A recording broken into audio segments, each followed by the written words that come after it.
100% confirm হয়ে গেছে and finally তোমাদের ফেভারিট ইভো গান ব্যাক করতে যাচ্ছে। খাও মা কাঁচা। গেমের মধ্যে নতুন লুক চেঞ্জার ইমোট আসতে চলেছে, বানি বান্ডিল রিক্যাপ ইভেন্টের আপডেট, তাছাড়া আমাদের স্টোরের মধ্যে 50% ডিসকাউন্ট পেতে চলেছে, যার কিন্তু ইন্টারেস্টিং আপডেট আমাদের হাতে চলে এসেছে। আর্টিক ব্লু ইভেন্টের update, angelic event is finally confirm. So আমাদের পল্টন বাহিনীর বহিষ্কৃত সদস্যরা আবার চলে আসলাম তোমাদের টাকা খোলানোর মিশন নিয়ে।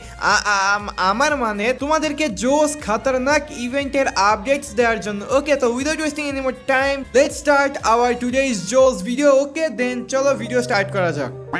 গাইজ, এখন যখন আমি এই ভিডিওটা তৈরি করতেছি, এখন পর্যন্ত আমাদের এই কনফার্ম ইভেন্টের ব্যানারটাই শুধু পেয়েছি। সো তোমাদেরকে দেখিয়ে দিলাম 25 তারিখে 100% কনফার্ম তোমরা আমাদের গেমের মধ্যে M590 এবং কেও ফিস নিয়ে কিন্তু একটা ওয়ান্ডার ভোল্ট ইভেন্ট দেখতে পারবে, ঠিক আছে? সো তোমরা বের করতে চাইলে 2000 ডায়মন্ড গুছাই রেখো। নেক্সট এখানে তোমরা দেখতে পাচ্ছ আমাদের next Buddy Mart bundle, next Buddy Mart store আপডেটে তোমরা এই প্রিন্স টাইপের বান্ডিলটা কিন্তু আমাদের গেমের মধ্যে দেখতে পারবা। তো তোমাদের কাছে আমাদের এই নেক্সট বাডি মার্ট স্টোরের বান্ডিলটা কেমন লাগলো অবশ্যই কিন্তু কমেন্ট করে জানাই দিও। এখন তোমরা স্ক্রিনের উপরে যে ব্যানারটা দেখতে পাচ্ছো সেটি হলো আমাদের নেক্সট টপ আপ ইভেন্ট। এই ইভেন্ট সম্পর্কে বেশ কিছুদিন আগের ভিডিওতে তোমাদেরকে এক্সপ্লেন করে বলেছি, বাট চলো আরেকবার তোমাদেরকে বুঝাই দেই। বর্তমানে আমরা 1 ডায়মন্ড টপ আপ করলে প্রাইম ব্যাজেও 1 পয়েন্ট যোগ হয়, ঠিক আছে? বাট আমরা যখন এই টপ আপ ইভেন্টের টাইমে ডায়মন্ড টপ আপ করব, তখন কিন্তু আমরা 1 ডায়মন্ড টপ আপ করলে 2 পয়েন্ট পাবো, যা 2000 পয়েন্ট পর্যন্ত নেওয়া যাবে। মানে যদি আমরা 2000 ডায়মন্ড টপ আপ করি তাহলে আমরা 4000 পয়েন্ট পাবো। সো আই হোপ যে তোমাদেরকে আমি এই ব্যাপারটা বুঝাইতে পারছি। এটা কিন্তু শুধু আমরা 2000 ডায়মন্ড পর্যন্ত নিতে পারবো, তার উপরে যদি আমরা 5000 10000 ডায়মন্ড টপ আপ করি তাহলে কিন্তু 20000 প্রাইম পয়েন্ট পাবো না, ঠিক আছে? আমরা শুধু 2000 ডায়মন্ড পর্যন্তই পাবো। 2000 ডায়মন্ড টপ আপ করলে 4000 ডায়মন্ডের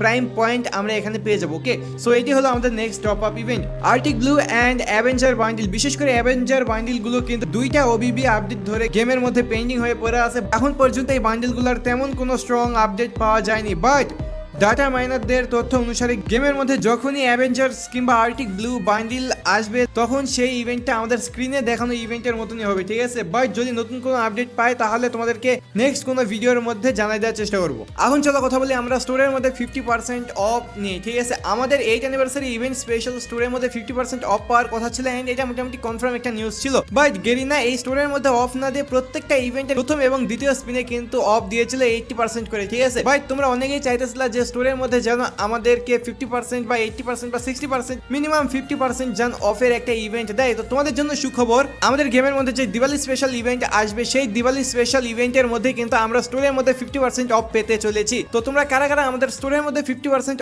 অফ দেখার জন্য এক্সাইটেড অবশ্যই কিন্তু কমেন্ট করে জানাই দিও। এখন চলো গেমের মধ্যে ছোট্ট একটা পরিবর্তনের কথা বলি। আগে কিন্তু আমাদের এই কাস্টম HUD যেটা ছিল এটা কিন্তু আমাদেরকে সেটিং এর মধ্যে গিয়ে চেঞ্জ করতে হতো, বাট এখন কিন্তু আমরা এখানে ইন গেম সেকশনের মধ্যে কিন্তু এই কাস্টম HUD এর অপশনটা দেখতে পারবো। এটা আমার কাছে একটা খুবই ভালো জিনিস লাগছে যে সবকিছু গুছাই নেওয়ার চেষ্টা করতেছে গেরিনা। আগে তো ভাই অনেক কিছু খুঁজে পাওয়া যাইতো না গেমের মধ্যে, বাট এখন কিন্তু সবকিছু সামনাসামনি এবং বড় বড় স্ক্রিনের উপরে করে দিচ্ছে, সেহেতু কিন্তু এটা দেখতে এবং বুঝতে অনেকটা সুবিধা হবে, ঠিক আছে? তো তোমাদের কাছে আমাদের এই চেঞ্জটা কেমন লাগলো কমেন্ট করে জানাই দিও। তোমাদেরকে এর আগের একটা ভিডিওতে আমি বলছিলাম যে আমাদের এখানে কিন্তু পয়জন জোন নামে কিন্তু একটা জোন আসতে চলেছে গেমের মধ্যে। পয়জন জোন না কি জোন, আমি এই জোনটার নাম ভুলে গেলাম, বাট এই জোন কিন্তু আসতে চলেছে আমাদের গেমের মধ্যে। এই জোনের মধ্যে গিয়ে ফাইট করে যদি আমরা মরে যাই তাহলে কিন্তু আমরা একবার রিভাইভ পেয়ে যাবো এখানে, ঠিক আছে? এন্ড আমরা কিন্তু একটা জোনের মধ্যে বারবার রিভাইভ নিতে পারবো না, একটা জোনের মধ্যে একবারই রিভাইভ নিতে পারবো। এবং আবার যদি পরবর্তীতে রিভাইভ নিতে চাই তাহলে কিন্তু আরো একটা জোন, মানে গেমের মধ্যে বিভিন্ন প্লেসে, ম্যাপের বিভিন্ন প্লেসে বিভিন্ন সময় কিন্তু এই জোনটা আবিষ্কৃত হবে, ঠিক আছে? তো আমরা যদি একবার রিভাইভ নিতে চাই তাহলে কিন্তু আমাদেরকে এই জোনের মধ্যে যেতে হবে